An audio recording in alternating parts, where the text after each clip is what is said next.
Buenas tardes, buenas noches a todos, todas y todes. Nos encontramos en otra versión del ciclo de debates La Borra del Café, hablando, dialogando sobre las cuestiones más importantes y los debates pendientes dentro de la izquierda latinoamericana. Desde Cronistas Latinoamericanos agradecemos que estén sintonizándonos hoy en día y que compartan este debate, que va a estar muy interesante. Hoy día vamos a hablar sobre la izquierda en diálogo y tensión con las políticas de las identidades y la interseccionalidad, un tema bastante actual e importante y reivindicador en Latinoamérica. Entonces, yo soy María José Gordillo, soy parte del directorio de Cronistas Latinoamericanos y le doy la palabra a Andrés de la Peña, también editor de Cronistas Latinoamericanos. Andrés. Muchas gracias, Majo, y muchas gracias a todos nuestros invitadas el día de hoy, también las personas que nos sintonizan por la transmisión de Facebook. Apreciamos muchísimo sus comentarios, preguntas, estaremos al pendiente. Y les platico un poco de las increíbles personas que nos acompañan el día de hoy. De nuevo, muchas gracias. Primero está Ryan de la Sala. Ella es militante entre las disidencias sexuales, activista. Actualmente está en Bloque Latinoamericano Berlín, pero ha participado en otras organizaciones como la Juve Ligarista o Columna Orgullo con Lucha. También está Canela Crespo, que es activista feminista y ambiental de Bolivia.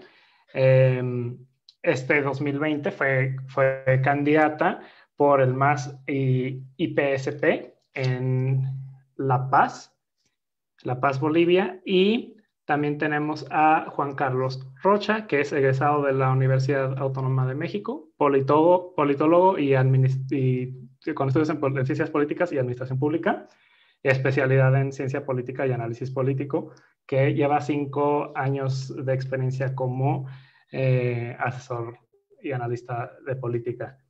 Y pues nada, primero que nada, agradecerles su presencia el día de hoy.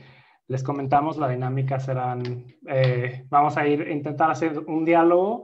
Tenemos algunas preguntas preparadas, pero no vamos a pegarnos muchísimo al guión. Sobre todo queremos oír sus opiniones diversas, informadas. Tenemos perfiles bastante distintos, lo cual es muy apreciable. Y pues primero lanzaría una pregunta. Por lo que tiene que ver con la extensión, pues más o menos intervenciones de 3 a 4 minutos para que todos tengamos la oportunidad de hablar. Y la primera pregunta del día de hoy sería, ¿cómo se puede ligar la interseccionalidad con la recuperación tras la pandemia por coronavirus? Cualquier persona puede tomar la palabra.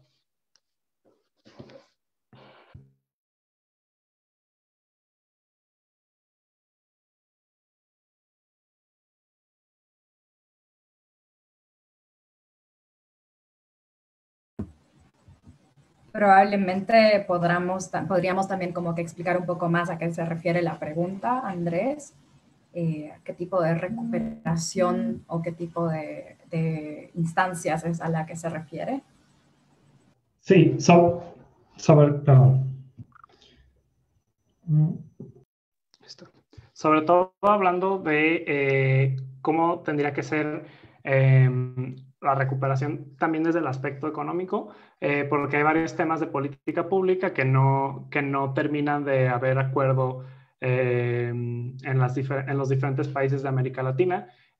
Por ejemplo, en qué grado tiene que ser la apertura, si es el momento o no, o sea, si es una buena oportunidad para entablar políticas redistributivas. Por ejemplo, hace poco en México, un avance se podría decir, o quizás retroceso en ese ámbito, pues es la legislación sobre la subcontratación, ¿no?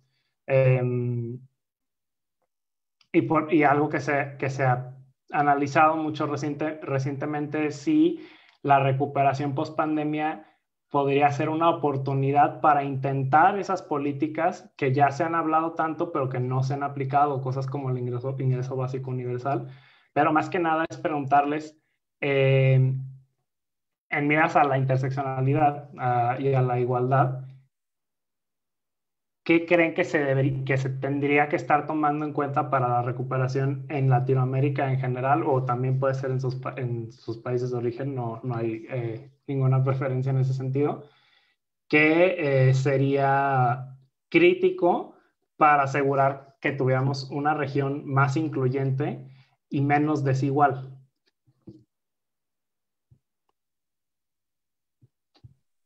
Voy yo.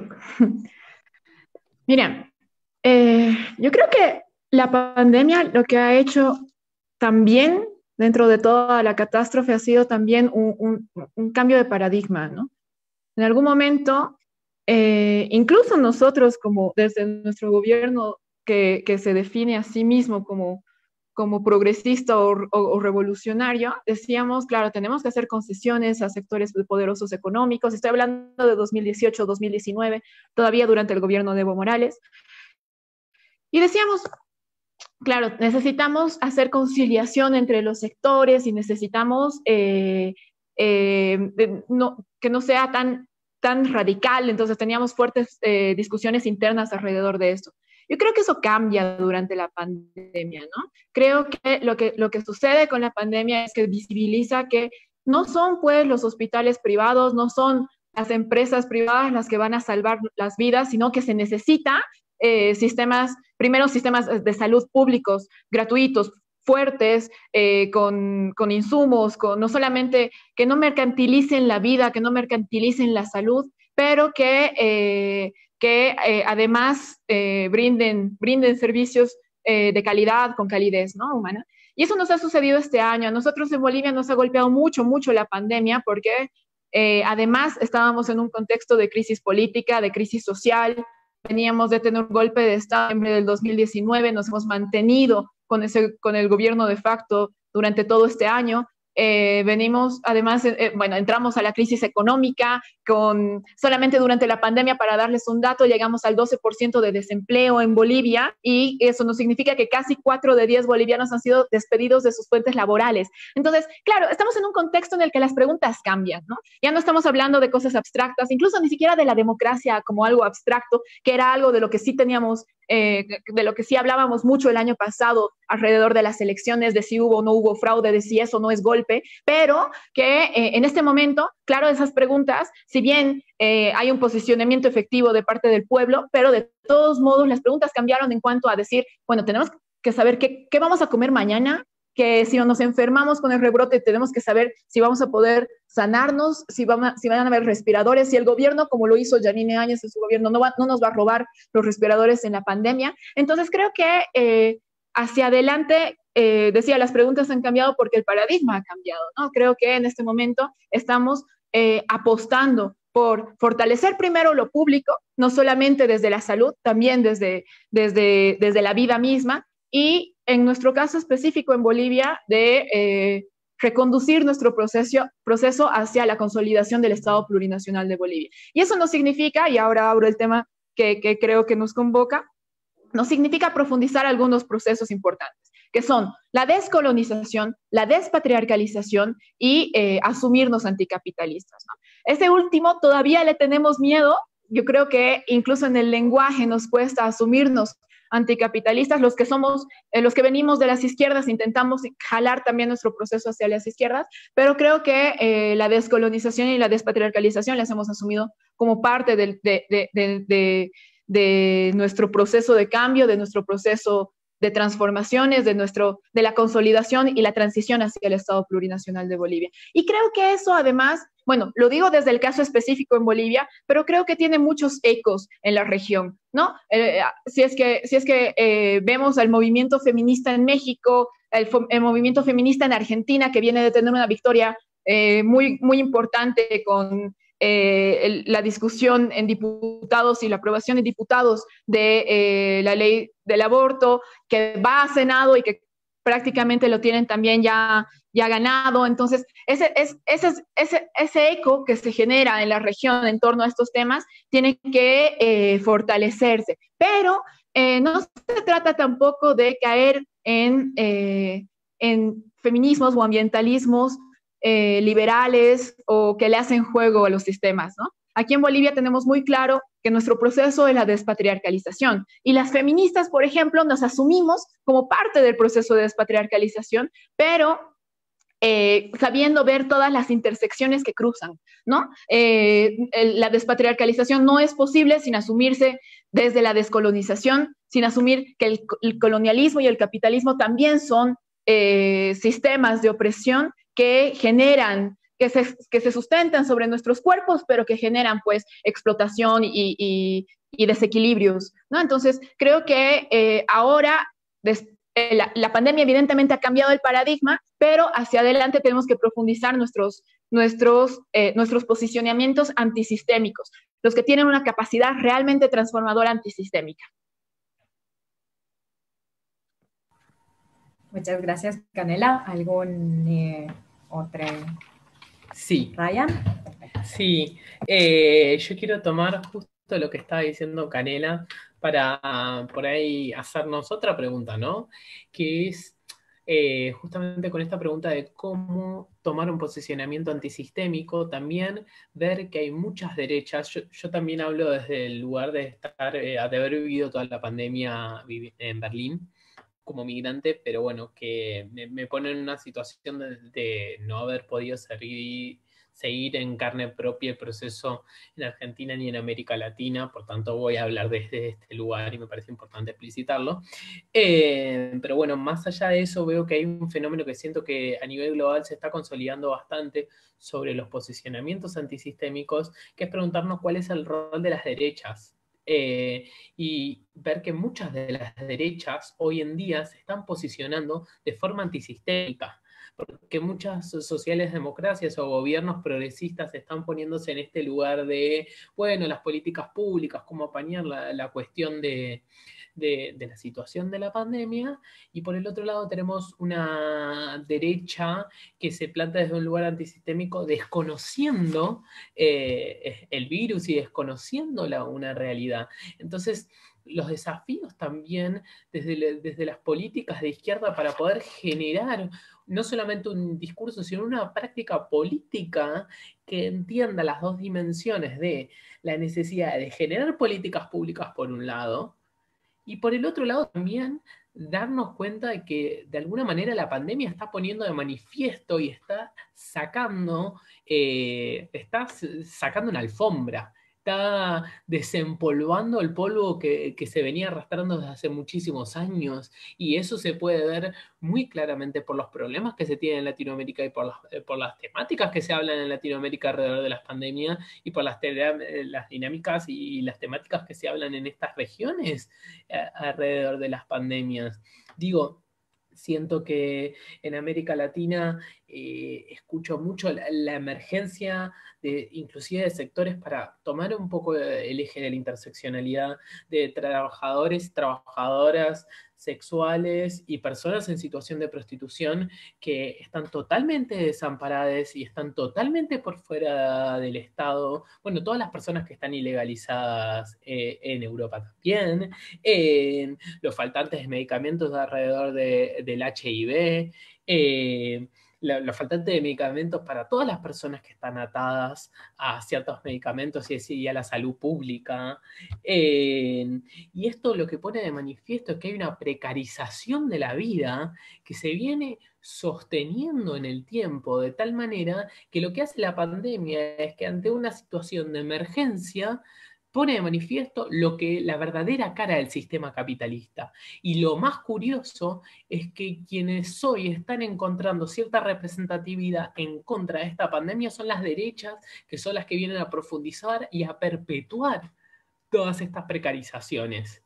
Entonces, la pregunta que me hago desde una izquierda antisistémica es cómo generar una discursividad y una práctica política desde una mirada interseccional, anticapitalista, antirracista, anticolonial, etcétera, que empiece a generar un proyecto político que también desnaturalice otro de los problemas que tuvo para mí la pandemia, y con esto cierro, que es la cuestión de preguntarnos sobre el acatamiento al Estado. y sobre los miedos que van generando las distintas enfermedades y cómo las distintas enfermedades pueden ser también utilizadas como una herramienta de acatamiento social y de control social. Y digo, y esto es algo que da un poco de miedo tomar porque es uno de los discursos principales de las derechas, pero creo que es un tema a preguntarnos. ¿Cuál es el nivel de acatamiento que tenemos y cuál es nuestro vínculo desde nuestra perspectiva sexual, política, porque no son dos cosas que estén disociadas, y de vivencias personales y subjetivas para con el Estado? Y nos abre muchas preguntas, que no es tan fácil como generar políticas redistributivas. No hay una respuesta lineal a muchas de estas preguntas. Muchas gracias, Ryan. Juan Carlos, ¿quisieras acotar? Sí, claro que sí. Antes que nada, un saludo a todos, a todas y todos y todes, y quienes nos siguen en el streaming. Es muy interesante la pregunta. Yo la contestaría con algo que nos da incluso el propio concepto de la interseccionalidad, que es visibilizar la desigualdad. Creo que ahí es donde podemos ligar este concepto tan amplio, tan necesario para muchas disciplinas, ¿no? Yo creo que lo podemos ligar con la recuperación de la pandemia, precisamente visibilizando todo lo que el sistema, o bueno, el sistema capitalista neoliberal nos dejó, nos legó. Entonces lo encontramos todas esas fallas en el sistema económico, en el sistema de salud. Aquí en México incluso se han abandonado muchos hospitales, también en un sentido social y político. Bueno, la pandemia aquí en México hizo todo un desbarajuste, nos dejó realmente ver cuál es la realidad, cómo estaba en alfileres tanto el sistema económico como el sistema de salud, como cualquier otro sistema, ¿no? Entonces, es muy importante aterrizar todo esto y contestar la pregunta como se tiene que contestar, ¿no? Viendo la precarización en todo sistema. Desde ahí, desde reconocer el problema, vamos a saber qué vamos a corregir. Si no tenemos bien detectado un problema, no sabemos para dónde vamos a corregirlo, y precisamente esto nos compete estudiarlo, porque futurizando y haciendo una perspectiva política, yo creo que estos meses han sido difíciles. Hubo un momento donde se calmó poco la situación, pero yo creo que vamos a tener un 2021 todavía un poquito más fuerte. Ahorita ya hay una esperanza en cuanto a la vacuna, ya hay muchos ensayos clínicos, ya hay muchos avances. Sin embargo, yo creo que viene pues un rezago todavía en lo económico, y es ahí donde vamos a tener que contestar esa pregunta: ¿cómo se liga la interseccionalidad con la recuperación de la pandemia? Yo creo que no hay economía en el mundo que se haya salvado a esto. Vimos caer y recuperarse, incluso todavía lo vemos ahorita a los Estados Unidos. El precio del dólar frente al peso ahorita está como no lo habíamos visto en México en muchos años. Entonces, si así está Estados Unidos, imagínense cómo van a estar las demás economías, ¿no? También vimos, coincido con Ryan en muchos puntos. La verdad es que pudimos ver, quienes nos dedicamos a esto, a estudiar diariamente todos estos fenómenos, cómo las economías en diferentes países pues estaban trastabillando, estaban teniendo problemas frente a esta pandemia, ¿no? Que llegó inesperadamente y que llegó a reubicarnos, llegó realmente a darnos a cada país, pues sí, sentarnos en la realidad que cada uno tenemos, ¿no? Ya para cerrar, es muy importante que señale, ¿no?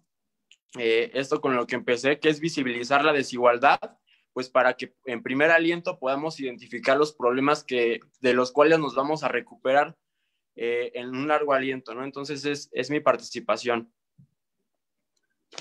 Muchas gracias, Juan Carlos. Ahora que ya estamos como que aterrizando el problema a gran escala que estamos viviendo actualmente, que es lo de la pandemia, y que nos han dado sus posturas al respecto de los desafíos que se tienen hoy en día para las izquierdas a partir de esta pandemia que fue tan imprevista y es realmente catastrófica y sigue atrayendo, como dijo Ryan, todo ese polvo que veníamos ya acumulando de todo este tiempo de desgaste, de un sistema que está colapsando. Y ahora que quisiera hablar un poco más al respecto de únicamente la política de las identidades. Digamos que yo en mi experiencia personal me he dado cuenta que al principio asumía que era como algo orgánico lo de que la izquierda considere la interseccionalidad como parte de ella, como que era algo que se entendía de por sí. Es entonces ahí donde me di cuenta que desde mi perspectiva hay una resistencia dentro de ciertos proyectos políticos de izquierda ante las políticas de las identidades y la interseccionalidad. Y ahí quisiera saber cuál es su perspectiva al respecto. Si es que ustedes creen que hay una resistencia desde ciertos espacios, por ejemplo, desde sus propias experiencias dentro de organizaciones o de militancia política, o si es que, por el otro lado, no hay una resistencia, sino que cada vez se está reforzando más, o de qué manera.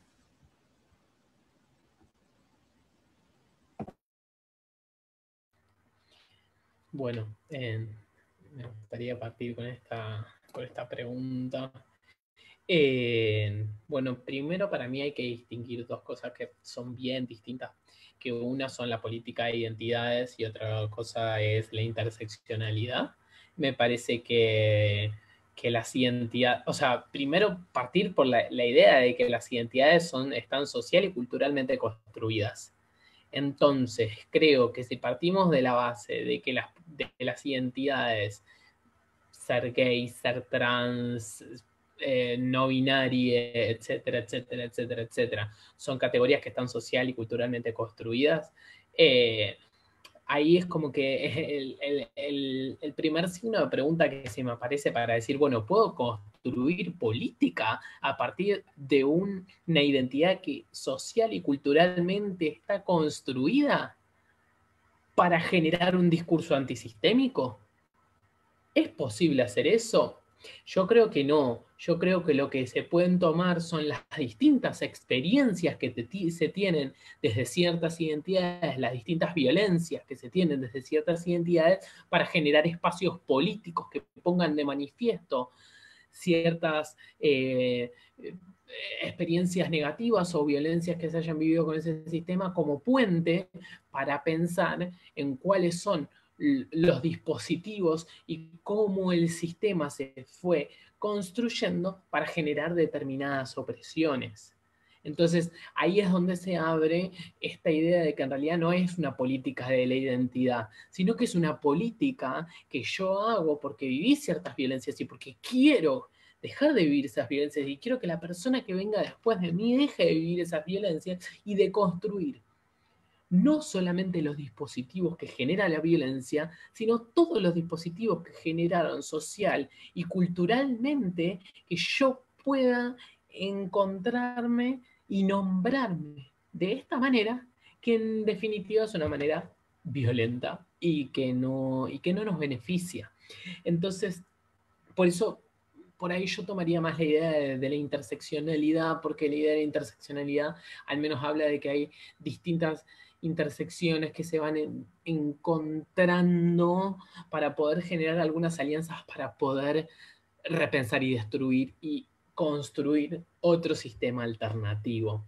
Entonces como que partiría de esa idea y yo realmente soy una persona que estoy bastante lejos de la idea de la identidad como si ser LGBT o ser queer, como se dice acá, nos uniese en algún sentido. Digo, con el fascista que es homosexual y tiene relaciones sexuales con hombres y sigue siendo la misma cosa masculina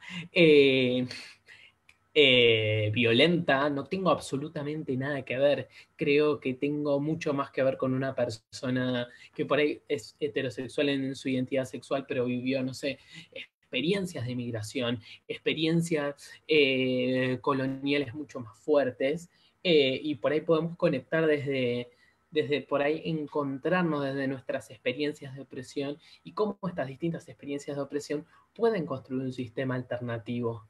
Como por ejemplo, podemos hacer una lucha por las personas ilegalizadas y al mismo tiempo generar luchas desde la comunidad queer.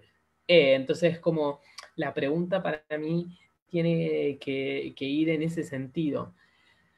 Con respecto, y con esto cierro, con respecto a la pregunta de si las izquierdas toman o no toman esto, es una papa caliente. Creo que las izquierdas tradicionales tienen una fuerte resistencia a tomar los nuevos movimientos, pero creo que hay izquierdas antidogmáticas que se van abriendo camino, y es verdad que muchas veces termina siendo un camino doloroso y con muchos tiras y afloje, y es un proceso, y eso es un proceso de construcción, y creo que hay muchas estructuras y muchos espacios políticos que están intentando generar distintos tipos de alianzas para poder generar que estas intersecciones se encuentren. Desde mi perspectiva personal, es súper necesario tejer estas alianzas, y es súper necesario porque es el espacio donde las distintas intersecciones se pueden encontrar. Y la pregunta por ahí que nos tendríamos que hacer es cómo podemos hacer política a partir de lo que tenemos en común, y cómo podemos transmutar y transponer entre distintos lenguajes y distintas experiencias a otras experiencias, y poder tratar de poner distintas cosas en común e ir generando empatía para que lo que nos mueva a generar un proyecto político sea lo positivo y no lo negativo. Y en este sentido, hacer política desde lo que tenemos en común y desde la empatía de poder entendernos entre distintos lenguajes, y no desde la crítica, o sí desde la crítica siempre que sea constructiva, y no desde esta cosa de estar reclamando y reclamándonos internamente, porque genera rupturas y divisiones, y creo que lo que menos necesitamos en este momento es seguir diferenciándonos, sino visibilizar la diferencia, pero para construir política en común.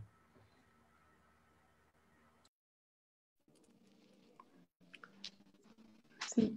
Bueno, a mí me gustaría comentar algo con respecto a esta pregunta. Aquí en México es un país que desde la Constitución te dice que somos pluriculturales, ya desde ahí somos muy diversos en todo sentido. Somos un país que tiene una cultura de identidad muy amplia.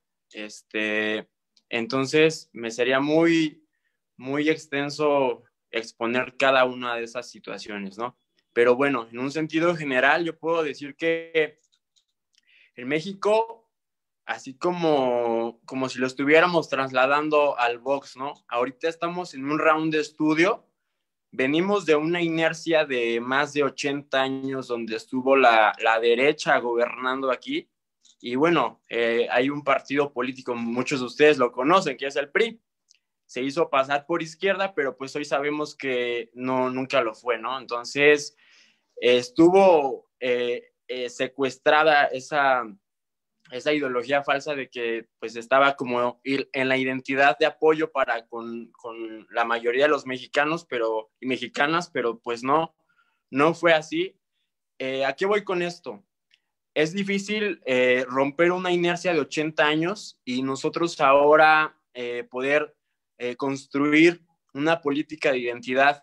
Es muy, muy, muy difícil, muy titánica esta tarea, porque se tiene que empezar desde abajo a construir, incluso desde el lenguaje. Nosotros encontramos ahorita, ya sea en leyes, en reglamentos, en muchos de estos marcos legales, que incluso desde el lenguaje no es incluyente. O sea, no es incluyente para con quién, para con las mujeres, ¿no?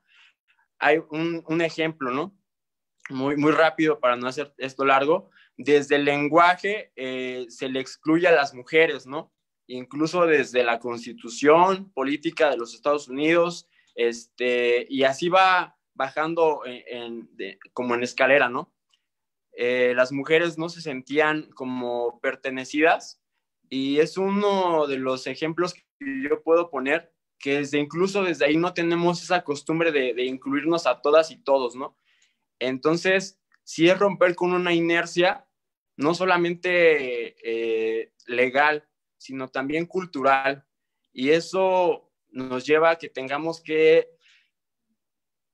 actualizar todas estas cosas, que nos lleva tiempo a veces, pero se tienen que hacer. Si nosotros nos estamos en la izquierda en Latinoamérica pintando, vendiendo como algo progresista, tiene que empezar desde el discurso necesariamente, porque si no sería lo mismo.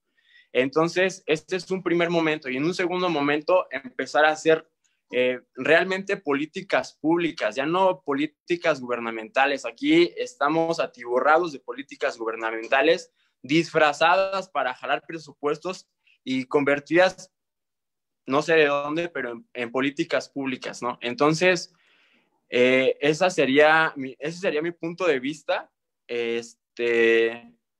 Y bueno, sería cuánto. Sí, bueno, yo me he sentido muy interpelada por las dos intervenciones anteriores, ¿no? Primero porque, claro, tenemos muchas similitudes con las izquierdas regionales aquí, ¿no? La izquierda tradicional aquí en Bolivia, solo para que se den cuenta de lo difícil que es dar el siguiente paso, o sea, de visibilizar diversidades ahora, es todavía más lejano, porque aquí las izquierdas tradicionales, hace unas décadas, sí te planteaban lucha de clases, sí te planteaban una lucha anticapitalista, antisistémica, pero viendo como sujeto revolucionario solamente al obrero, ¿no?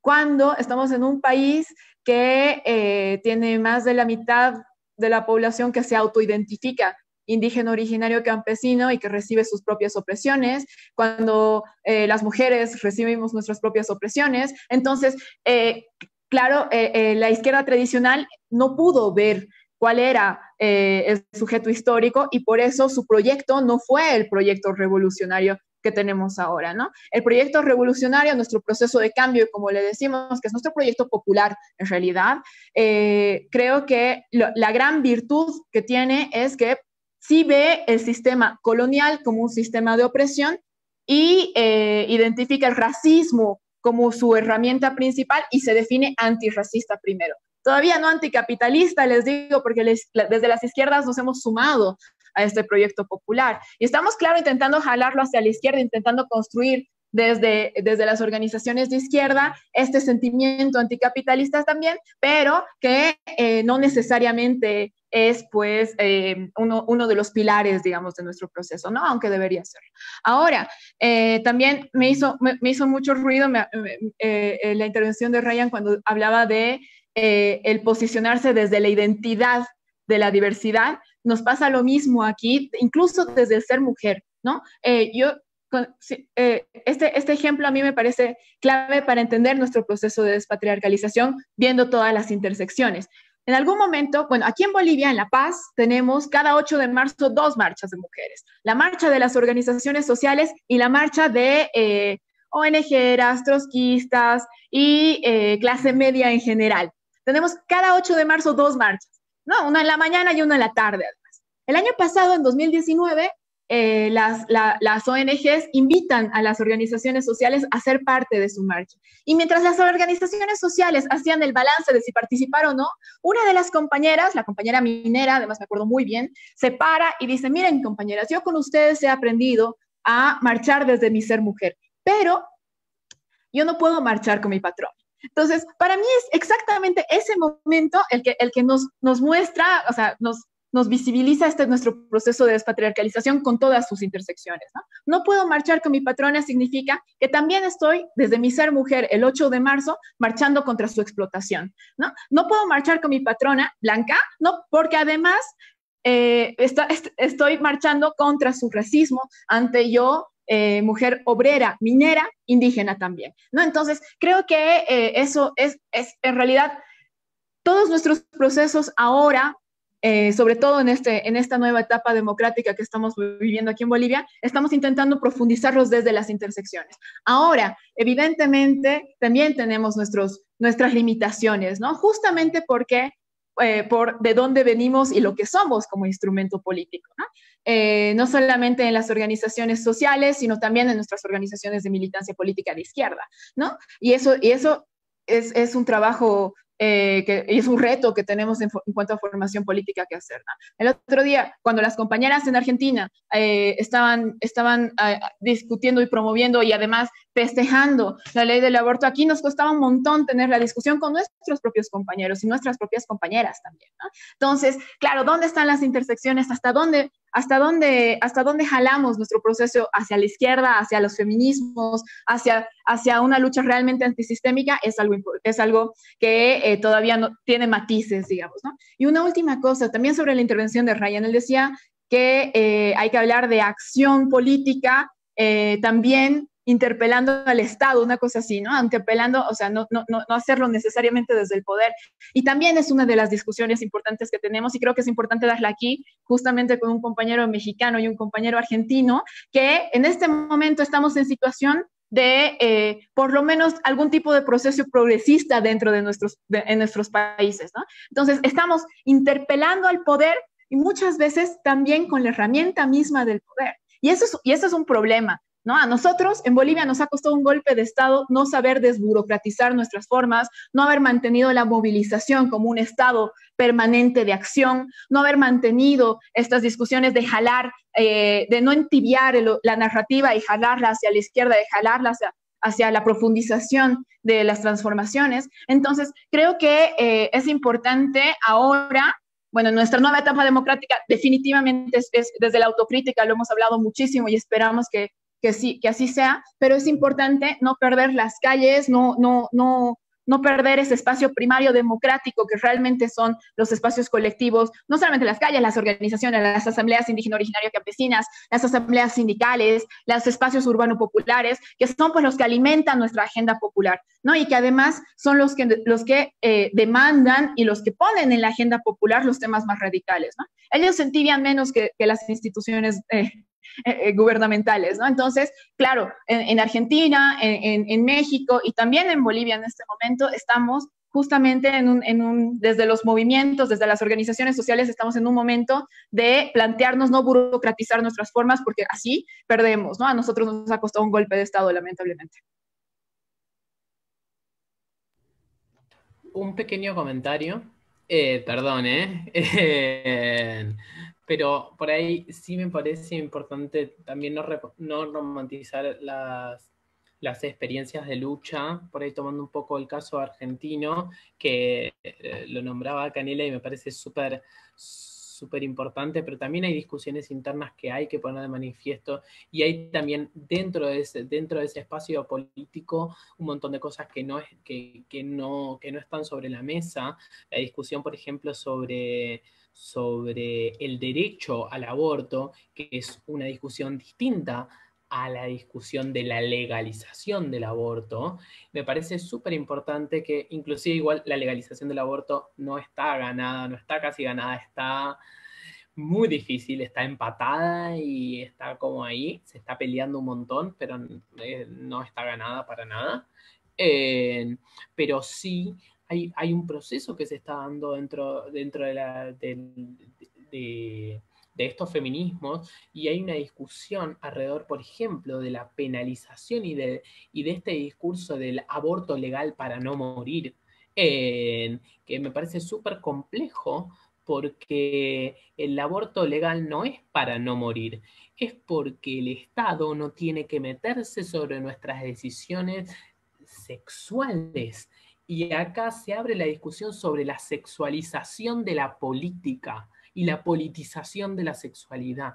Y es un diálogo que me parece que tiene que estar entremezclado y que me parece que hay mucho miedo dentro de los discursos tradicionales para empezar a hablar de esto, de sexualizar la política, de poder generar discursos que de alguna manera puedan tomar esta esfera que es privada para ponerla en lo público.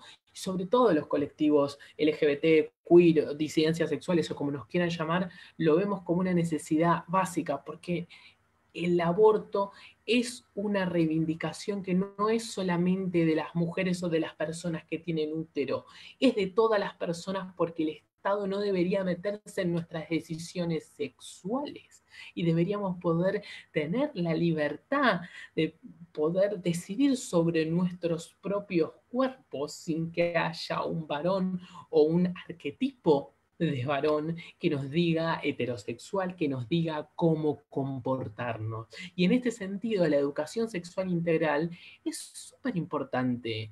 Estamos muy pocos educados a poder entender, por ejemplo, cosas como, no sé, como cuáles son los pronombres de las personas. Poder escuchar que si una persona se autopercibe mujer, la tenés que nombrar femenina.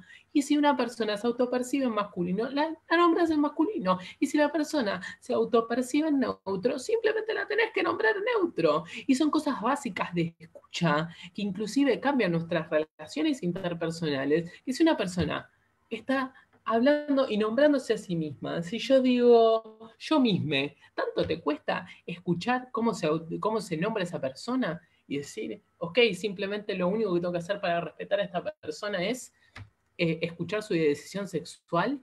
¿Cómo tenemos el Estado metido en la cabeza que inclusive en nuestras relaciones sexuales, interpersonales y discursivas con las otras personas, nos cuesta tanto poder tener esos niveles de registro? Me parece súper importante porque yo como una persona no binaria lo vivo todo el tiempo y es como, che, o sea, claramente acá hay una política de educación sexual que también tenemos que hacer desde las izquierdas y que también tenemos que generarnos y autoeducarnos desde nuestros espacios políticos.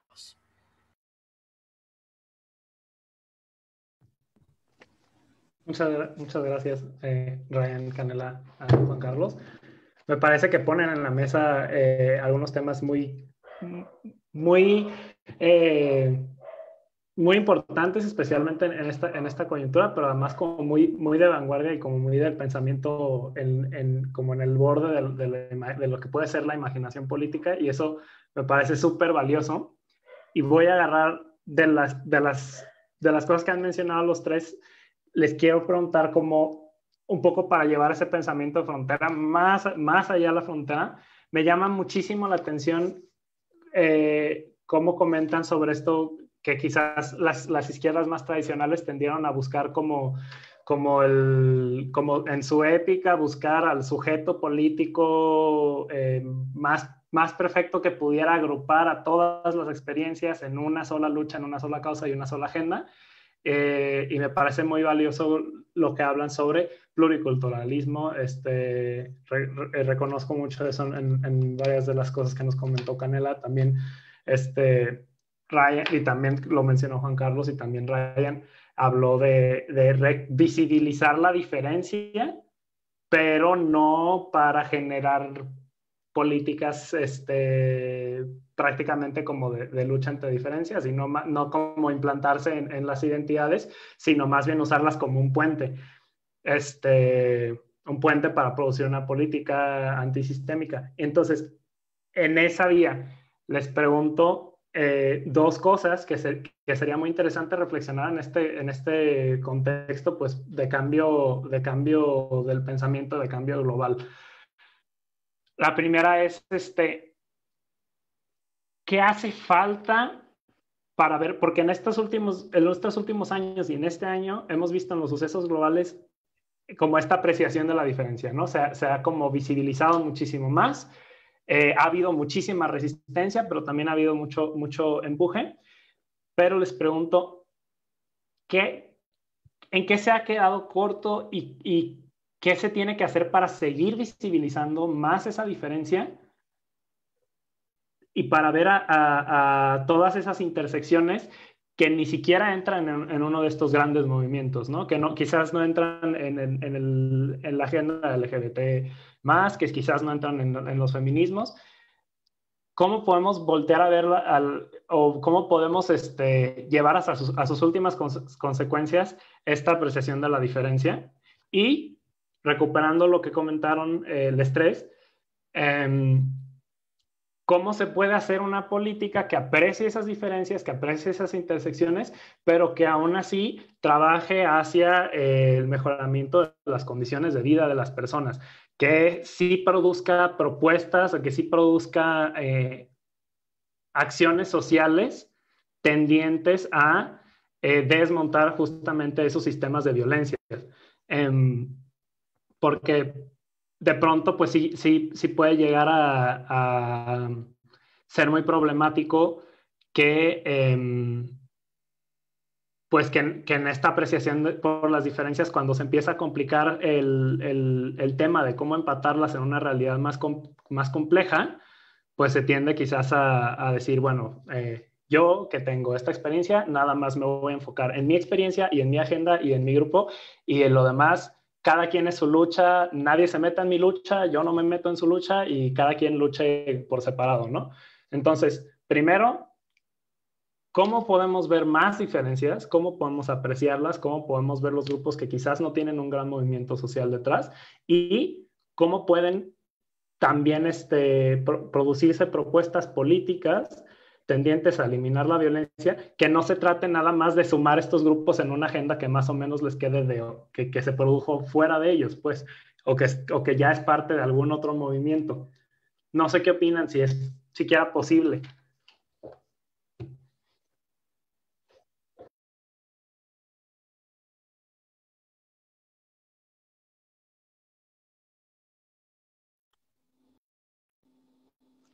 A ver, me gustaría iniciar. Yo creo que sí es posible, pero implica tiempo, implica también dinero y implica mucho esfuerzo. Yo creo que los tres países, tanto Argentina como Bolivia como México, estamos viviendo procesos de transformación, cada uno de diferente calado. No tenemos la misma población, no tenemos el mismo territorio. Hay que tomar en cuenta muchas características, tanto geográficas como culturales, como políticas, como económicas. Entonces, si nosotros especificamos y focalizamos cada uno de nuestros territorios, bueno, voy a hablar de México, si es posible, pero si se tiene un proyecto alternativo bien definido que busque hacer confluir, conjugar, confabular a todos los movimientos y entidades posibles que se tienen aquí en México. Ya lo decía en la pregunta anterior, somos un país pluricultural, somos un país que nunca se termina de estudiar, que nunca se termina de recorrer. Tenemos 2,500, bueno, sí, tenemos muchos municipios. Entonces, hagan de cuenta, rápido. Están en 1 kilómetro y hay una cierta población. Pasan 1 kilómetro y hay otra diferente población que ya incluso habla otra lengua materna. Entonces, aquí en México estamos plagados de eso.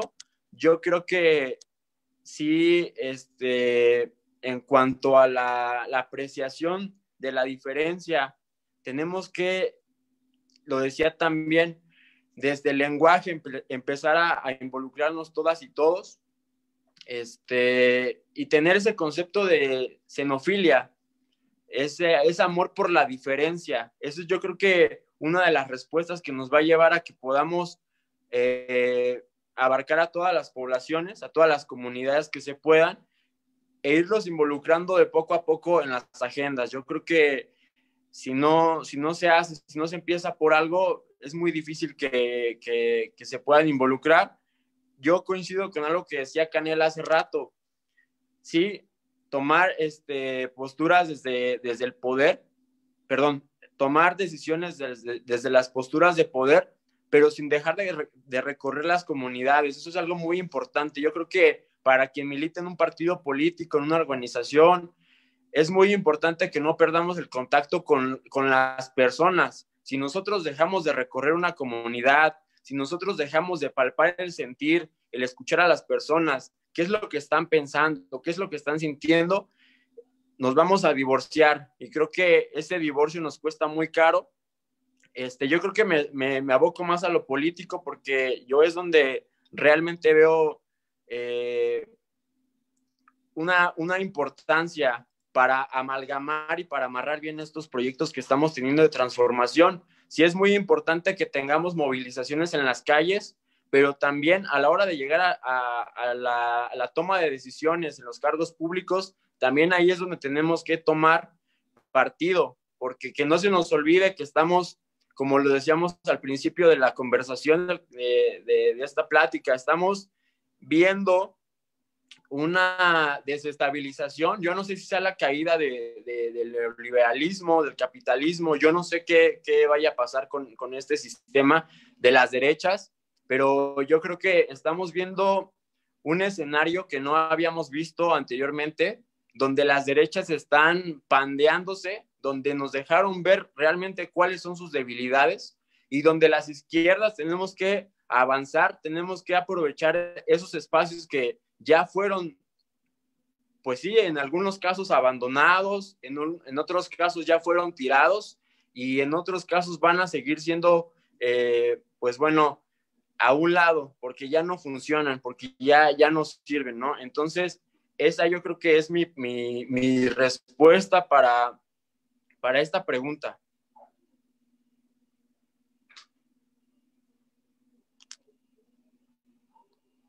Muchas gracias, Juan Carlos. Ryan o Canela, ¿alguna quisiera dar su intervención?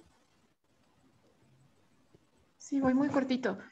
Mira, aquí en Bolivia nos ha costado muchísimo ser reconocidos como, bueno, el reconocimiento formal institucional en la Constitución como Estado plurinacional, ¿no? Antes éramos un Estado multicultural, según la Constitución. Es un concepto medio noventero que evidentemente reconoce que hay una cierta diversidad de culturas, pero que las aísla. Es más o menos es el problema del concepto. Quizás lo pluricultural también habla de lo mismo, ¿no? Lo multicultural y lo pluricultural. Remito a Quimlica o esos autores, ¿no?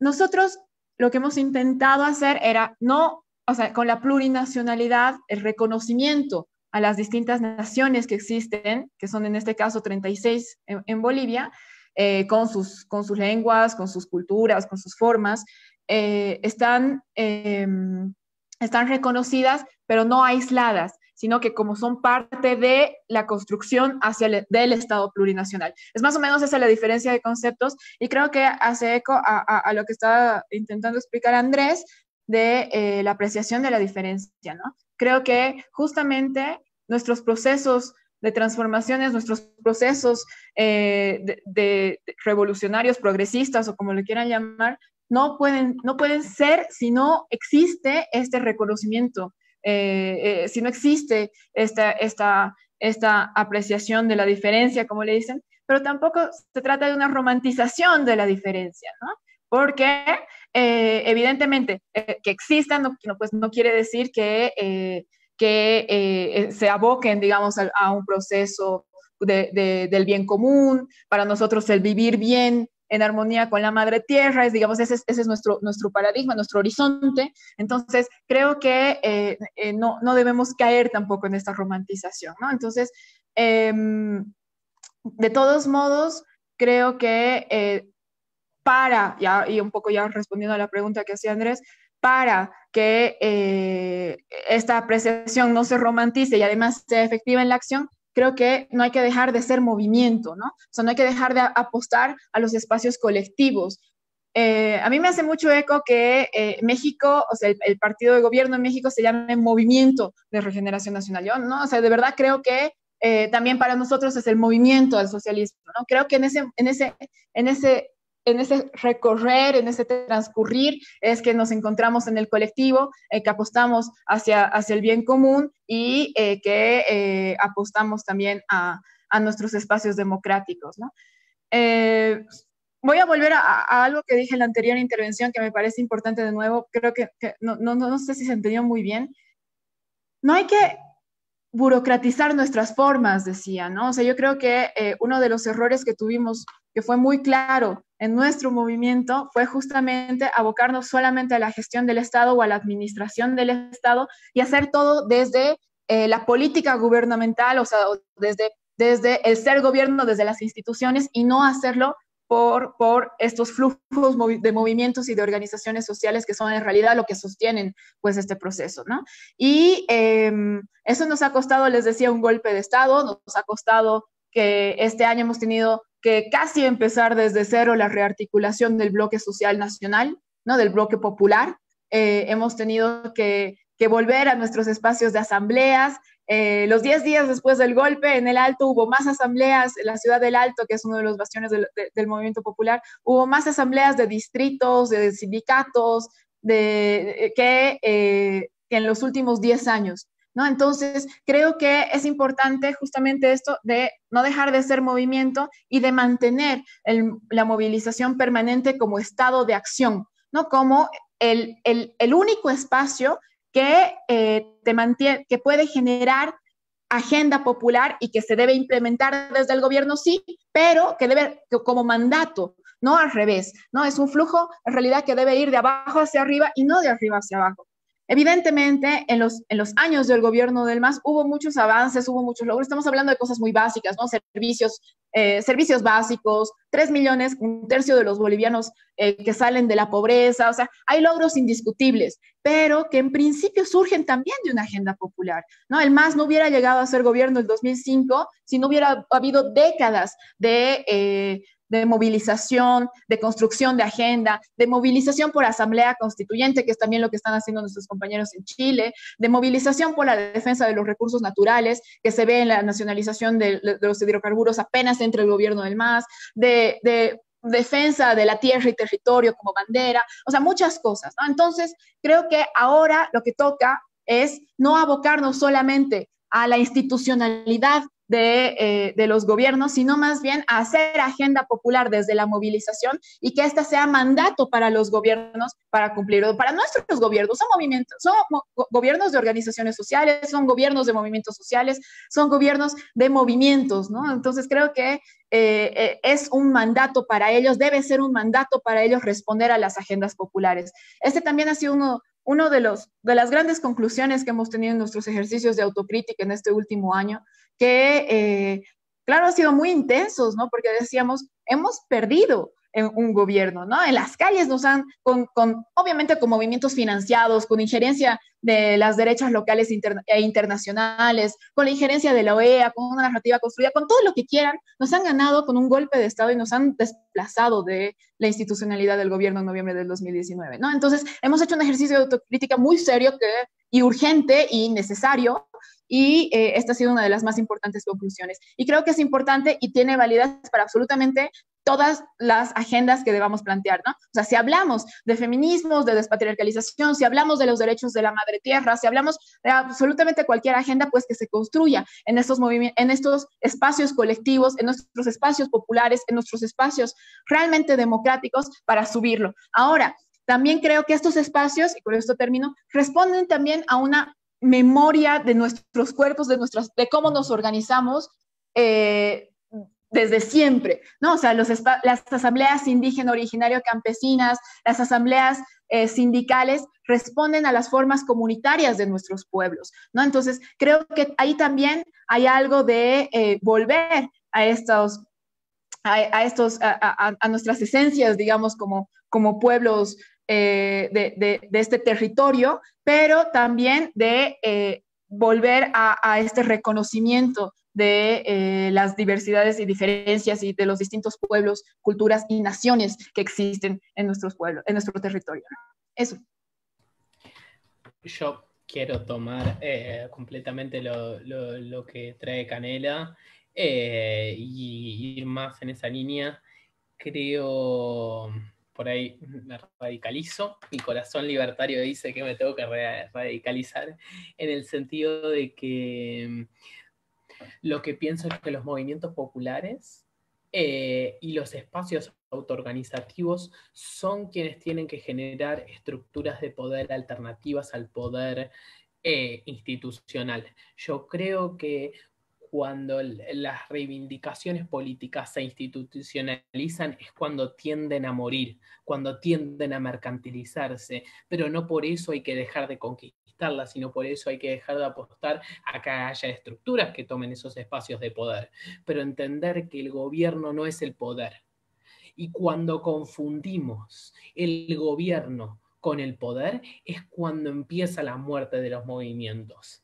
Y ahí es cuando, ahí es cuando lo que yo me pregunto, un gobierno que genera espacios políticos de democracia directa para que el pueblo se empodere y tome la política como propia y pueda participar de forma directa en la política de forma autónoma e independiente de las estructuras de gobierno y de poder, es lo que me genera a mí la posibilidad de decir, esto es realmente un movimiento.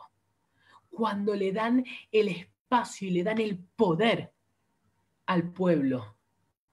Y ahí ese es uno de los grandes problemas, porque muchas veces las estructuras reaccionarias te ponen en ese lugar donde vos estás tanto discutiendo con las estructuras de derecha que no podés dar lugar a la crítica dentro de los propios espacios de poder. Y es donde se va generando esta tendencia a defender la institucionalidad frente a la reacción, que en vez de apostar a radicalizar el proceso y a radicalizar la democracia directa, la respuesta ante el avance reaccionario no puede ser defender la institucionalidad y la gobernabilidad. No alcanza porque es seguir postergando la perspectiva estratégica.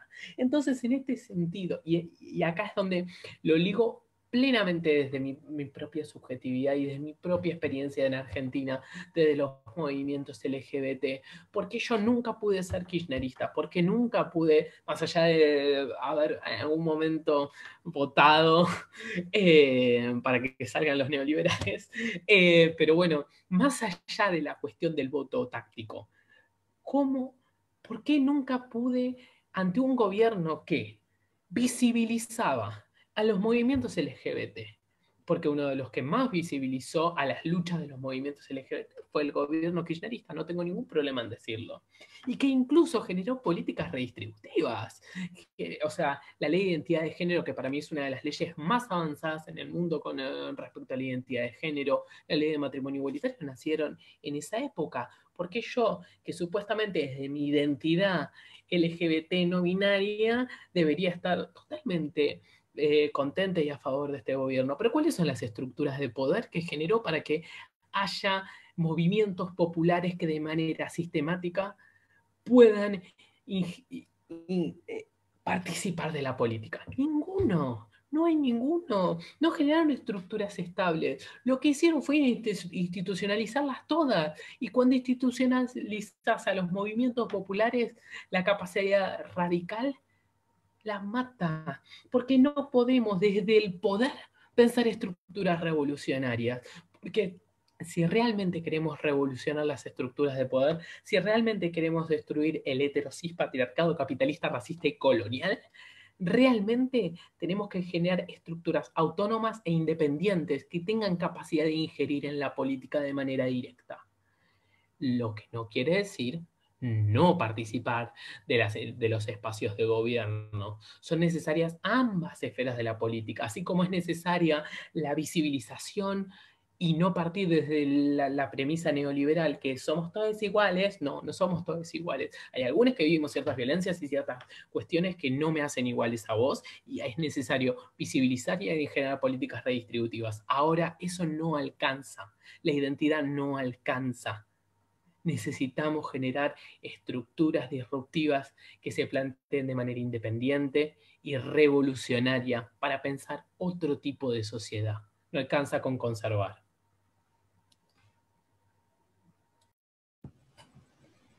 Sí. Canela, ¿quisieras decir algo? Sí, por chiquitita.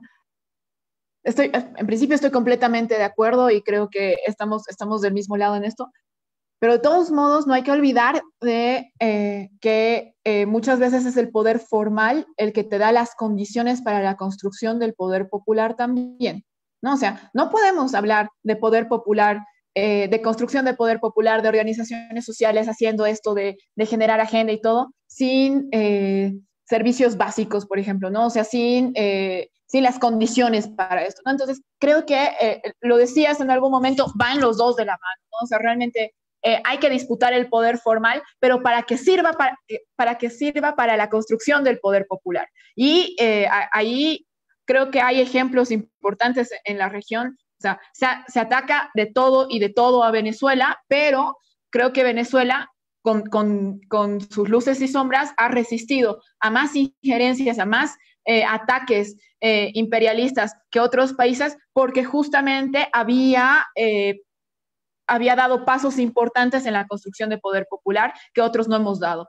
¿no? Entonces, creo que, y también nosotros lo pensábamos mucho, ¿no? Decíamos, nosotros no hemos resistido al golpe de noviembre del 2019 porque no teníamos pues estas formas como tienen en Venezuela de las comunas, de estas formas de seguridad, incluso desde el pueblo, que no son las tradicionales clásicas de las Fuerzas Armadas y de las policías que solamente sirven para la represión y justamente para generar este tipo de circunstancias como golpe de Estado, etcétera, ¿no? Entonces, creo que no hay que olvidarse de eso. Sí, interpelar al poder, pero al poder formal, pero para la construcción del poder popular y disputar el poder formal para apostar por el poder popular.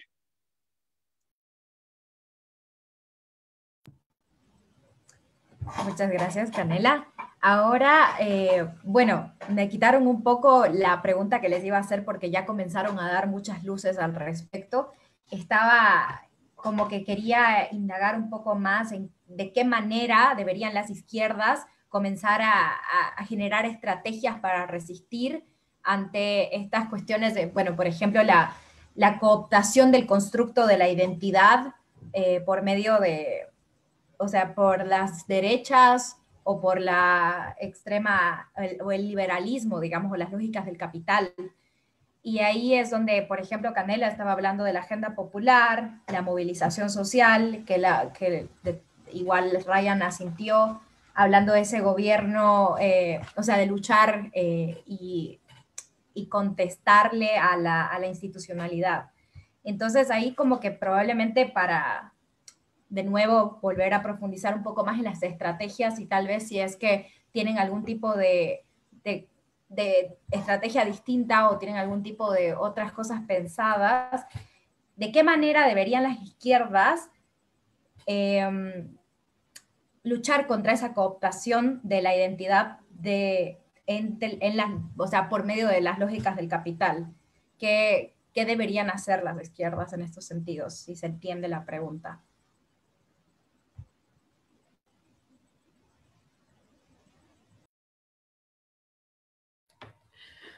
Bueno, yo no sé si puedo decir qué deben hacer las izquierdas. Sí puedo decir algunos pensamientos alrededor de lo que pienso yo en este momento.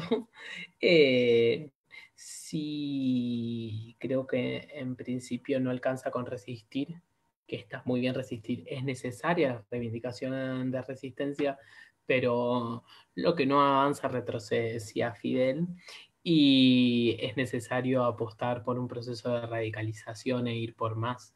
Y coincido con lo que decía Canela sobre los movimientos y cómo el poder popular tiene que avanzar por sobre los espacios de gobierno y tiene que generarse este diálogo. Me parece súper importante y me parece súper importante también al interno poder visibilizar las diferencias, generar las políticas de la diferencia, no romantizar ciertas identidades y al mismo tiempo corrernos de este discurso de quién está incluido, quién está excluido. Me parece súper importante esta política de la inclusión social o la inclusión de ciertas identidades, inclusive el lenguaje inclusivo, que para mí debería ser lenguaje no binario, ¿no? Pero no hay que incluir a las...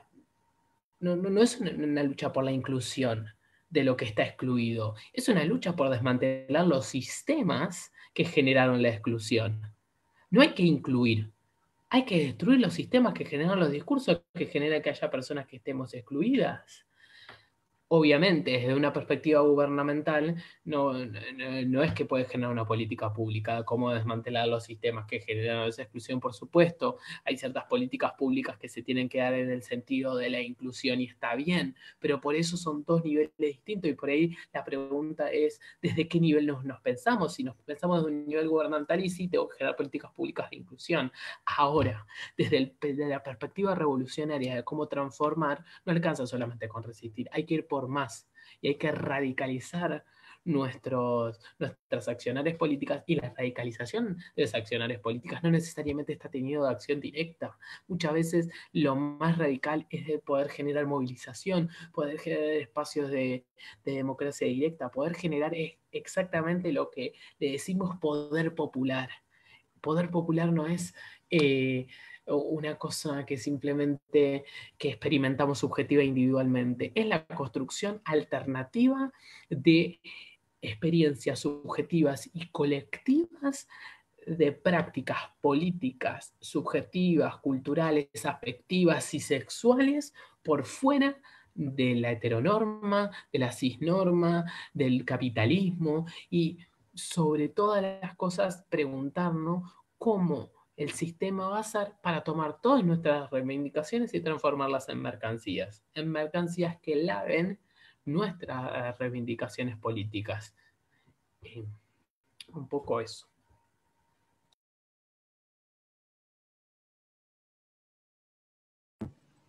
Gracias, Ryan. Canela o Juan Carlos. Sí, yo estoy plenamente de acuerdo con Ryan. Evidentemente, este desmantelamiento de las narrativas opresoras tienen que ser los focos que vayan a guiar. Estoy hablando de la despatriarcalización, la descolonización, el anticapitalismo, el antifascismo, el antiimperialismo. Está bien, esos son nuestros focos, esos son nuestros marcos generales, en realidad, desde los que deberemos hacer acción. Pero la acción, ¿en qué consiste? ¿No? Entonces, ahí yo tengo mucho más conflicto, ¿no? O sea, el desmantelamiento de la narrativa pasa, yo creo, por primero el reconocimiento del sujeto histórico, ¿no? Revolucionario en movilización, ¿no? Es un primer elemento, ¿no? Les decía, las izquierdas aquí en Bolivia antes no podían ver a un sujeto histórico que no fuera el obrero clásico y dejaba de lado varias intersecciones, ¿no? O sea, en un país con más de la mitad de los bolivianos que se autoidentifican indígenas, pues no entraba dentro de su esquema ver esta intersección, ¿no? Entonces creo que hay que entender, hay que visibilizar o reconocer en todo caso el sujeto histórico, identificarlo, reconocerlo y en movilización primero, ¿no? Esa movilización lo que va a hacer, y este es el segundo elemento, es generar agenda popular. Yo creo que sin agenda popular no hay disputa de poder, ¿no? No solamente poder formal, pero tampoco hay construcción de poder popular. No creo que es esta agenda, el asumir banderas, lo que va a primero fortalecer la movilización, pero además ir al siguiente paso, que sería ya la disputa del poder. El poder no es el gobierno. El poder tiene muchos más matices que esto, o sea, estamos hablando de poderes económicos, otros sesgos también que se utilizan como capital, sesgos, capital cultural, capital social, capital étnico en muchos casos. Entonces, creo que el desmantelamiento, decía, los focos con los que usamos el desmantelamiento de estas narrativas pasan por estos tres elementos, ¿no? El tercero sí es la construcción del poder popular a través de la disputa del poder en general, ¿no? Entonces, creo que el reto ahora es fortalecer este movimiento, teniendo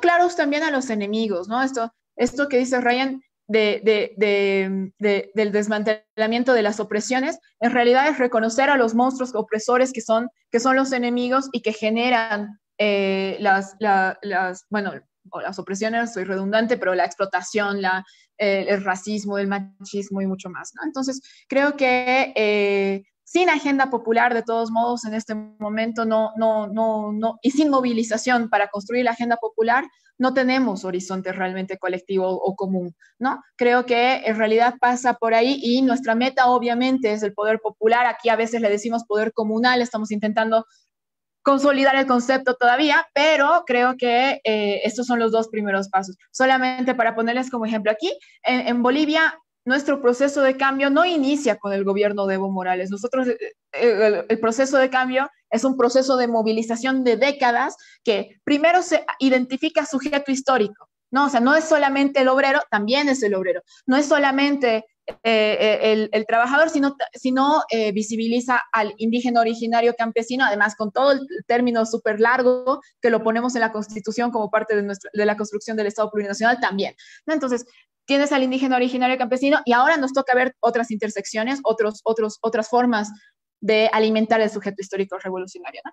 Les decía, perdón, me he empezado a hacer una digresión aquí, la identificación del sujeto histórico, el indígena originario campesino, que construye agenda popular, que se agarra banderas, les decía, tierra y territorio, defensa de los recursos naturales, demanda de asamblea constituyente, etcétera, etcétera, ¿no? Esas son banderas que van construyendo agenda popular y que luego, evidentemente, ya en la disputa del poder se gana democráticamente en las urnas, como nadie pensaba, Evo Morales asume y lo primero que hace es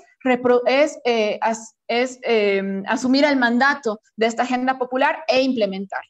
Es después la tergiversación, ¿no? Es después el entibiamiento porque perdemos agenda, porque se había hecho la agenda de los pueblos, la agenda que se había construido en movilización, la agenda de las organizaciones sociales, ya se había implementado y la nueva agenda se la hace desde el gobierno. Y ese fue un error histórico para nosotros, ¿no? Ese fue un error que además ha reavivado el fascismo, ha reavivado formas coloniales y sesgos de opresión y que finalmente culminan pues en un golpe de Estado. Y es porque habíamos entibiado nuestro discurso, habíamos burocratizado nuestras formas y habíamos pasado a generar agenda desde las instituciones del gobierno y no desde la movilización, ¿no? Entonces, creo que ahora las izquierdas definitivamente ya debemos aprender de nuestros errores y no podemos volver a tropezar con las mismas piedras y además debemos interpelar a todos los otros procesos progresistas o revolucionarios para que también se sientan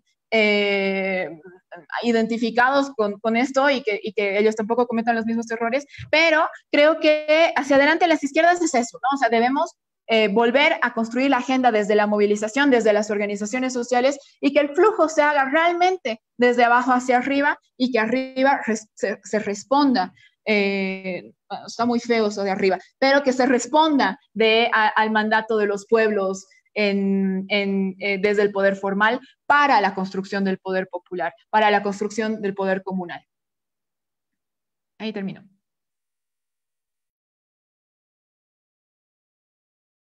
Gracias, muchas gracias, Canela. No sé si quieras comentar de ese tema, Juan Carlos. Muy breve, bueno, nosotros, como ya lo comentaba, aquí en México es la primera vez que gobierna la izquierda, es la primera vez que hay un gobierno progresista, entonces, ya les decía, ¿no? Nosotros estamos viviendo algo que no habíamos atravesado en años anteriores, estamos en un round de estudio, apenas van 2 años de 6, pero coincido con muchos de los puntos que han tocado mis compañeros. O sea, la izquierda no tiene que dejar de hacer lo que hace mejor, que es estar con la gente, estar recorriendo comunidades. Coincido también mucho en ese punto que dice, ¿no?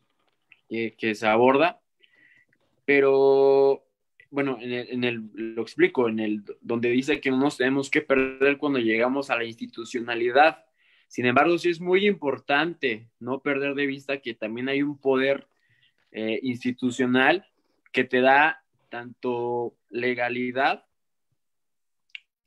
para seguir avanzando. Yo creo que nosotros hay ahorita un aprendizaje, y es que las personas que llegan a esos puestos de poder se tienen que capacitar, y lo voy a decir abiertamente, son personas que vienen desde abajo, que a veces no tienen experiencia en gobierno, y que se tiene que capacitar sí o sí para seguir estando en esa toma de decisiones. Yo lo sé que las decisiones no solamente se toman desde el gobierno, pero aquí en México, lamentablemente, desde aquí tenemos que empezar a verlo, ¿no? Para que haya un cambio, pues tiene que también cambiarse esas superestructuras de las que hablan.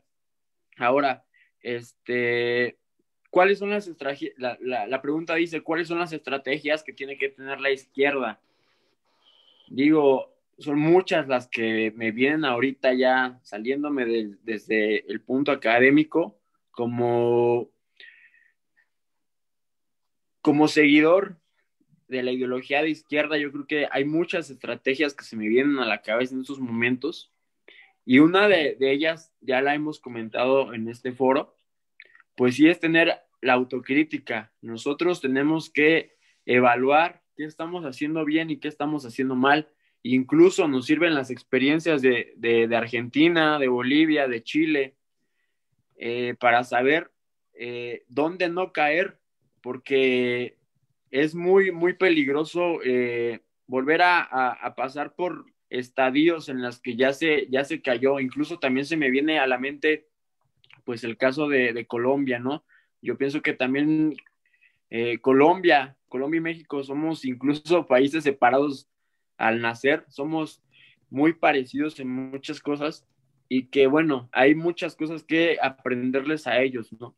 Entonces, hay mucha materia que explotar para tener una buena estrategia, y que las izquierdas sigan avanzando, ¿no? A mí me parece muy interesante lo que está haciendo el presidente de la República Hermana de Argentina, y el presidente de acá de México. Están, incluso ahorita que pasó lo de las vacunas, hicieron ahí un convenio con una farmacéutica. Esas alianzas van a ser muy importantes. No solamente tenemos que pensar a la izquierda dentro de nuestro país, también se tiene que pensar a la izquierda en unidad. Yo creo que eso va a ser muy importante. No sé cómo lo vean ustedes desde sus países, pero va a ser muy interesante, muy importante, porque no dejemos de ubicar, ¿no? Que la política es un ajedrez. Entonces, ahorita yo no sé qué tanto no sé tanto me esté saliendo del tema, pero tanto vaya a importar, influir, pues la victoria de Joe Biden, ¿no? Entonces, para América Latina sí va a tener un peso específico, y que tiene que agarrarnos a las izquierdas con una estrategia bien pensada. Yo creo que si no nos aliamos, si no repensamos bien para dónde va la izquierda, qué entendemos por izquierda a nivel Latinoamérica, no solamente teniendo esa corriente de pensamientos o esas inercias que hemos visto con el chavismo, que hemos visto con Fidel, yo creo que nos sirven como de punto de partida, pero yo creo que ya se acercan nuevos tiempos y hay que repensar a la izquierda con estrategias muy, muy aterrizadas, ¿no? Entonces, ese es mi comentario, y bueno, nada más. Sí, Canela, puedes intervenir. Perdón, ya creo que estoy hablando mucho. Bueno, sobre lo que acaba de decir el compañero, primero creo que hay que tener mucho cuidado cuando se habla de la capacitación para hacer gobierno, ¿no? O sea, aquí realmente no podemos caer en esa idea liberal burguesa de la capacitación como con certificados o cosas así. Realmente la única capacitación que se necesita para hacer gobierno es cumplir el mandato del pueblo, representación, o sea, en realidad es eso, ¿no? No hay que aprender a hacer gobierno desde lo técnico, y más bien debemos apostar justamente a los cuadros políticos, al fortalecimiento político, porque es ahí que ahí es que la delgada línea entre entibiarse y no entibiarse, ¿no? A nosotros nos ha pasado mucho eso, ¿no? Nosotros hemos apostado a varias veces al salido de Harvard, cuando el compañero de organización social del sindicato de Fabriles tenía pues mucha más idea de lo que estaba sucediendo en el país y de lo que era mejor para nosotros, ¿no? El mismo Evo Morales pues no es salido de Harvard, ¿no? Es realmente es su recorrido sindical lo que lo ha hecho lo que es. Ahora, otra cosa, sí me parece interesante e importante definirnos también, ¿no? En las izquierdas. Yo he dicho progresismo muchas veces en mis intervenciones, pero en realidad yo tengo un serio conflicto con el progresismo, ¿no? El progresismo no es interpelador antisistémico, por ejemplo, ¿no? Evidentemente amplía derechos y demás, pero jamás se te va a parar frente al sistema de opresión e interpelarlo menos aún intentar destruirlo, ¿no? Entonces, creo que algo bueno que hemos logrado hacer aquí es no reconocernos como progresistas más bien, sino más bien hablar de nuestra revolución democrática y cultural, que es mucho más interesante y mucho más profunda, y de la transición hacia el Estado plurinacional y de otros conceptos que en realidad sí son interpelantes a los sistemas de dominación, ¿no? Y finalmente, también sobre lo que decía el compañero, evidentemente es importante e urgente, y además sin esto no funciona nada, la solidaridad entre los pueblos, el internacionalismo, en realidad, como le decimos, pero creo que no solamente a niveles de gobierno, no solamente a niveles de Estado, creo que sobre todo a niveles orgánicos, de las organizaciones, y a nivel de los pueblos, ¿no? Uno de los conceptos que más hemos intentado promover desde nuestro Estado plurinacional es justamente la diplomacia de los pueblos, ¿no? Por eso estos espacios también son importantes, ¿no? Estamos construyendo no desde la diplomacia, no un organismo internacional, ¿no? En el que participan como gobiernos, como estados, qué sé yo, sino desde nuestras posiciones, sí, en mi caso sí, desde mi militancia orgánica y desde mi afiliación política, desde mi posición política, pero se hace construyendo estas redes y estos lazos de solidaridad desde nosotros, ¿no? Creo que en este momento más que nunca es sumamente importante, además, mantener vigencia de lo que está sucediendo en otros países de la región, ¿no? Lo que está sucediendo en Chile, que por fin están pudiendo derrocar la constitución pinochetista, lo que está sucediendo en el Perú, con movilizaciones que no se veían hace décadas, con volver a hablar de izquierda en un país que le tiene un trauma gigante a la izquierda, como es el Perú, ¿no? O sea, que va a disputar además poder formal también pronto, o sea, en elecciones, en Ecuador, ¿no? Que también tienen elecciones muy pronto, también con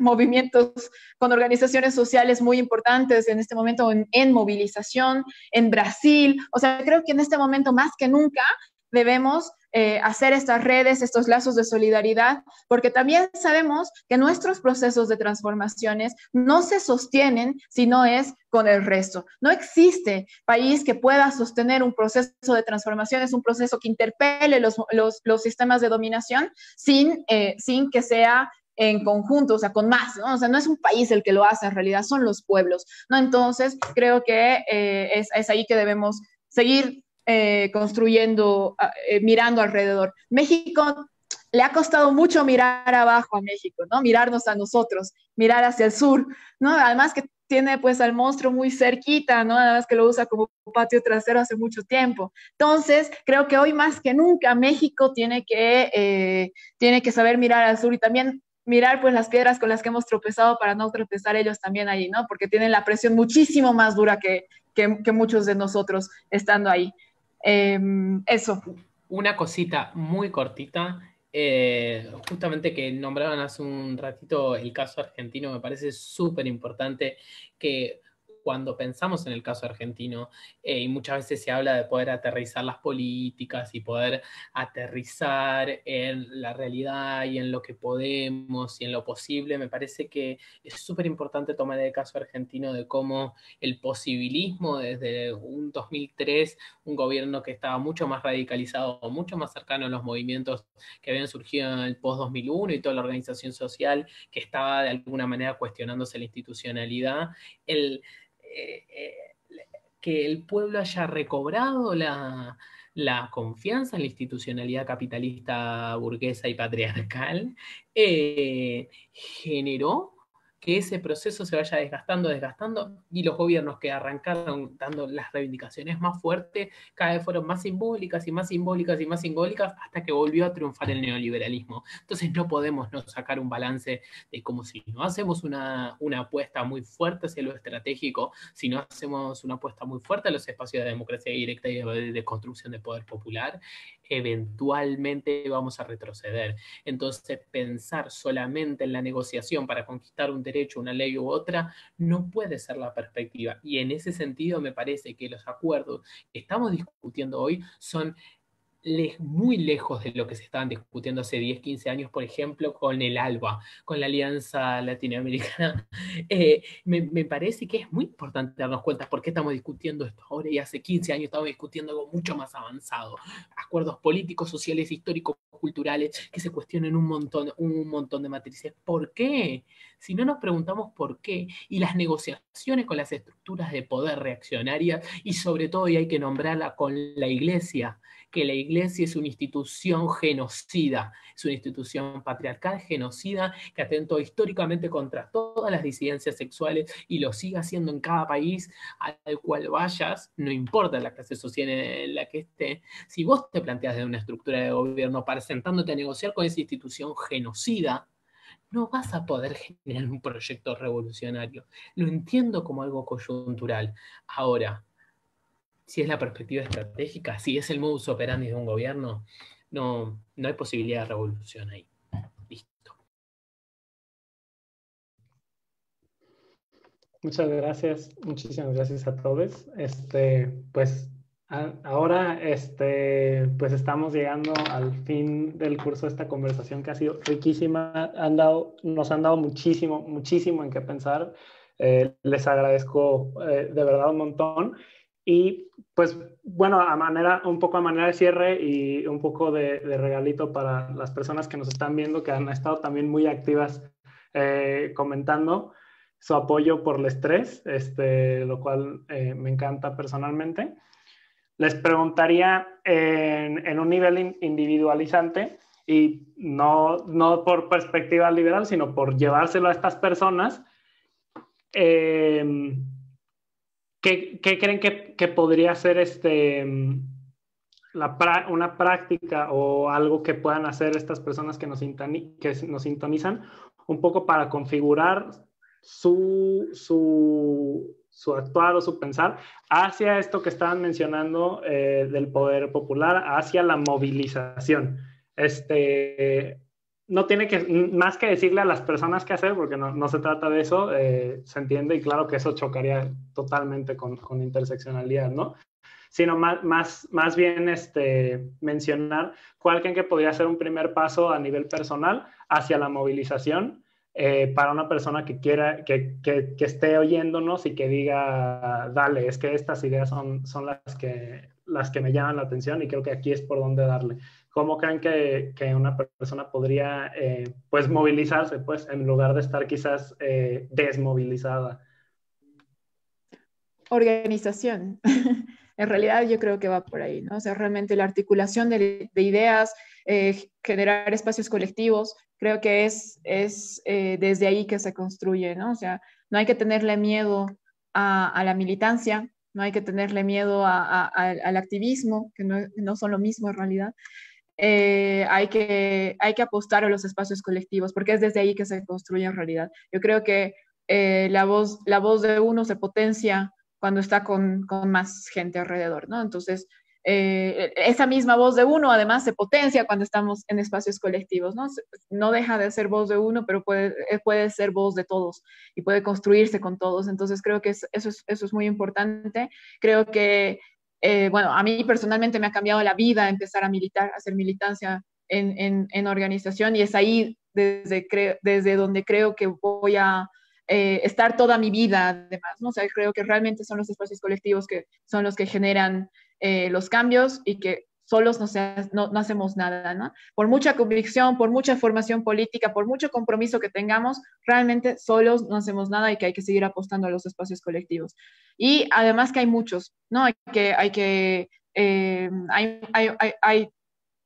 desde las organizaciones sociales, las organizaciones políticas, las organizaciones juveniles. O sea, realmente en este momento hay muchas cosas que desde donde uno puede hacer incidencia, y creo que ese es realmente el camino para construir.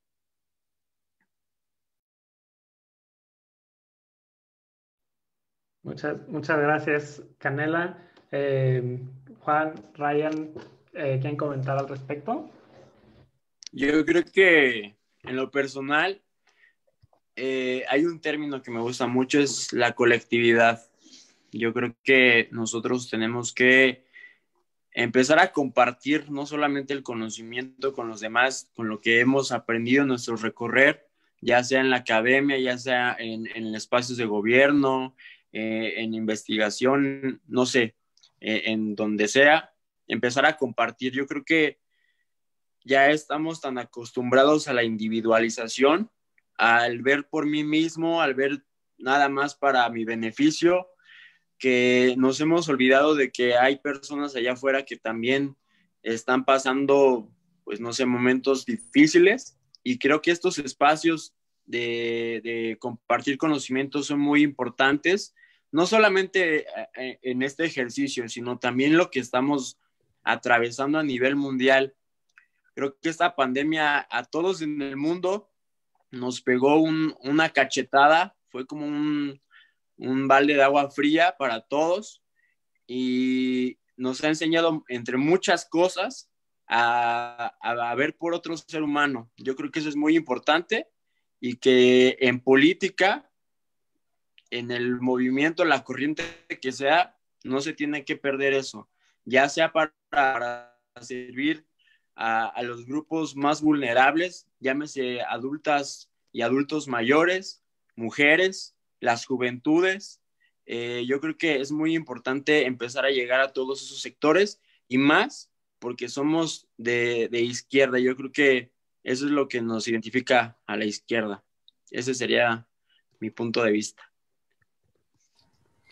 Yo sí me pongo a pensar en la militancia y mi propia experiencia, porque me parece que es el lugar desde donde puedo contestar esto, es entender que la colectividad y los espacios colectivos pueden generar una transformación tan profunda a nivel individual, que realmente poder entender que lo colectivo es la posibilidad de una de las revoluciones más grandes que podés generar a nivel también personal. Y no, si realmente nos podemos entender en un colectivo, hay algo de los afectos y los entramados que podemos generar nosotros mismos con nosotros mismos. Aprender a escuchar a la otra persona también es aprender a escucharnos. Y aprender a escucharnos es darle espacio a que surjan preguntas que no hubiésemos tenido si no hubiésemos habitado un espacio colectivo. Si nuestra experiencia de opresión no lo hubiésemos puesto de manifiesto en un colectivo donde otras personas también tenían experiencias de opresión, y podemos entender esa experiencia, esa dolencia que tenemos, y transformar esa rabia y ese dolor en algo organizativo, y no solamente para las personas que vivieron lo mismo, sino de repente tejer los puentes para decir, che, acá hay otra persona que vivió algo súper distinto, pero en realidad es lo mismo que viví yo. Poder entender, no solamente teóricamente, sino también poder bajar a lo afectivo. Esto que estamos hablando sobre la interseccionalidad, y poder ligar afectivamente cómo mis experiencias de opresión también son mis experiencias y mis propias dolencias de vida, que son las mismas que puede estar viviendo otra persona, aunque parezca muy distinta. Y por ahí nos enseñaron que era una persona muy distinta, pero no es muy distinta. Está viviendo lo mismo que estás viviendo vos a nivel afectivo. Entonces, no sé, más que nunca me surge una frase trillada que es como revolución en las calles, en las casas y en las camas. Y es eso, para mí la organización es poder cuestionarme a nivel afectivo, sexual, político, cultural.